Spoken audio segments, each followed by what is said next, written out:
पत्नी ने न जाने क्या किया था कि पति ने उस दिन एक के बाद एक कई थप्पड़ जड़ दिए।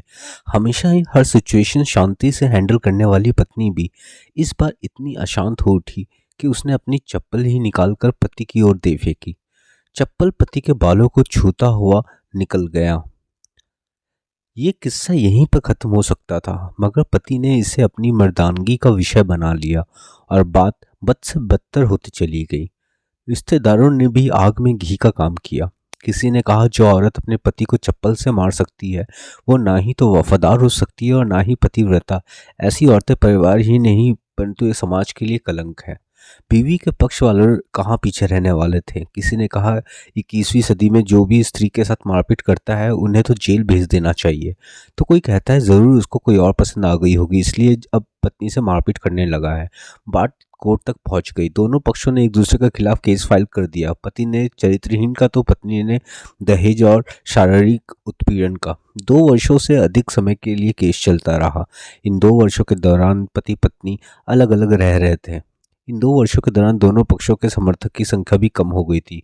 पहले जहां दोनों पक्षों में समर्थकों का समूह होता था, अब गिने चुने लोग रह गए थे जिन्हें वो अपना शुभचिंतक समझते थे। पैसों की बात आते ही इन्होंने भी अपना पल्ला झाड़ लिया था। अगर कोई देने को राजी भी हुआ तो मोटे ब्याज की शर्त पर। आखिरकार वही हुआ जो सब चाहते थे, डाइवोर्स। हर कोई खुश था, दोनों पक्ष के रिश्तेदार, उनके माता पिता और वो दोनों वकील। लेकिन 5 साल की सुखद शादी और एक सुंदर बेटी के होने के बाद मिले इस डिवोर्स से पत्नी मूक थी और पति शांत। शायद ये एक इत्तेफाकी था कि इस खुशी को मनाने के लिए दोनों पक्ष के लोग एक ही चाय की टपरी पर बैठे आमने सामने। इत्तेफाक इसलिए क्योंकि ज्यादातर लोग जो एक दूसरे के विरोध पक्ष को सपोर्ट करते हैं वे एक दूसरे को अच्छे से जानते भी नहीं थे। पति पत्नी ने भी इन सभी से दूर एक दूसरे के सामने मेज पर बैठे। पत्नी ने पति से कहा, अब तो खुश हो गए ना, तुम्हारे मन की जो हुई हो मुबारक हो। तुम भी तो आज जीत गई हो, मुझसे तलाक तो तुम्हें भी मिल गया है। Congratulation to you too. पति ने कहा, तलाक को तुम जीत का प्रतीक समझते हो? पत्नी ने पूछा।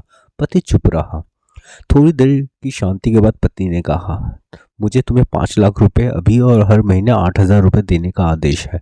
अभी मेरे पास पैसे नहीं है इसलिए मेरा जो सिटी में फ्लैट है उसे तुम्हारे नाम कर देता हूँ। पत्नी बोली, लेकिन उस फ्लैट की कीमत तो 18 लाख की है। हाँ, लेकिन हमारी बेटी तुम्हारे साथ है और आगे जाके उसके खर्चे भी बढ़ेंगे, तुम्हें थोड़ी आसानी होगी। पति ने कहा, नहीं नहीं, मुझे सिर्फ 5 लाख ही देना और तुम हर महीने 8,000 तो देने ही वाले हो, मैं मैनेज कर लूंगी। अगर 5 लाख नहीं है तब भी कोई बात नहीं, पत्नी बोली। दोनों फिर से शांत हो गए। पति सोचने लगा, कितनी भोली और समझदार है ये औरत जो कुछ समय पहले तक मेरी पत्नी थी और अब अनजान। ये वही है जो कम से कम खर्चों में घर चलाती और पैसे बचाकर मेरे जन्मदिन और बर्थडे पर हमेशा मेरे लिए नए कपड़े खरीद लाती।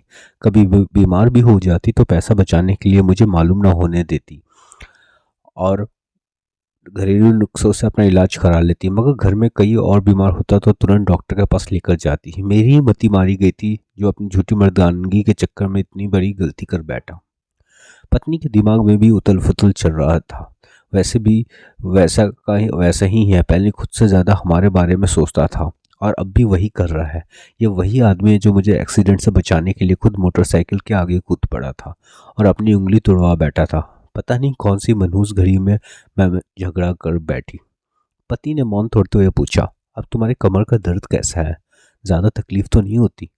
पत्नी हल्का सा मुस्कुराई और बोली, अभी भी होता है, अब तो पेट में भी क्रैम्प उठते हैं। वो तो होगा ही, तुम योग या कसरत भी तो नहीं करती हो। अब किसी गायनेकोलॉजिस्ट को जरूर दिखा देना, पति ने कहा। तुम बताओ, तुम्हारा अस्थमा कैसा है अब? क्या अब भी दौरे पड़ते हैं? पत्नी ने पूछा। हाँ पड़ते हैं, पहले से ज़्यादा, क्योंकि इन्हेलर भूल जाया करता हूँ याद दिलाने के लिए। तुम जो अब नहीं हो, पति बोला। पत्नी की आंखों में आंसू आ गए। वह बोली, तुम्हें मेरे चरित्र पर सवाल नहीं उठाने चाहिए थे, ये तो परिस्थिति आती ही नहीं। हाँ मैं जानता हूँ तुम बहुत अच्छी हो, मुझसे गलती हो गई, बहुत बड़ी गलती। मैं लोगों के बहकावे में आ गया था, पति बोला। तुमने भी तो मुझ पर दहेज का इल्ज़ाम लगवाया था, वो बोला। गलत था और इस बात का मुझे भी पछतावा है, पत्नी ने कहा। पति कुछ कहना चाह रहा था लेकिन हिचकिचा रहा था। पत्नी ने पूछा, कुछ कहना चाहते हो?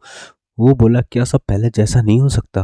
क्या मतलब? पत्नी बोली, मतलब कि हम फिर से पहले की तरह पति पत्नी बनकर, सच्चे दोस्त बनकर नहीं रह सकते? पति बोला। पर ये डाइवोर्स का पेपर दिखाते हुए पत्नी ने कहा। फाड़ देते हैं। पति ने अपने पास रखे डाइवोर्स के पेपर फाड़ते हुए कहा। पत्नी ने भी अपने पास रखे पेपर फाड़ दिए। सभी हैरान थे, वकील, रिश्तेदार और माँ बाप। पति पत्नी दोनों एक दूसरे के हाथ में हाथ पकड़ अपने घर की तरफ चल दिए। दोस्तों, ये कहानी उन हर पति पत्नी के लिए बड़ी सीख है जो अपनी छोटी छोटी बातों पर लड़ते हैं और इन झगड़ों को बड़ा बना के अलग होने का डिसीजन लेते हैं।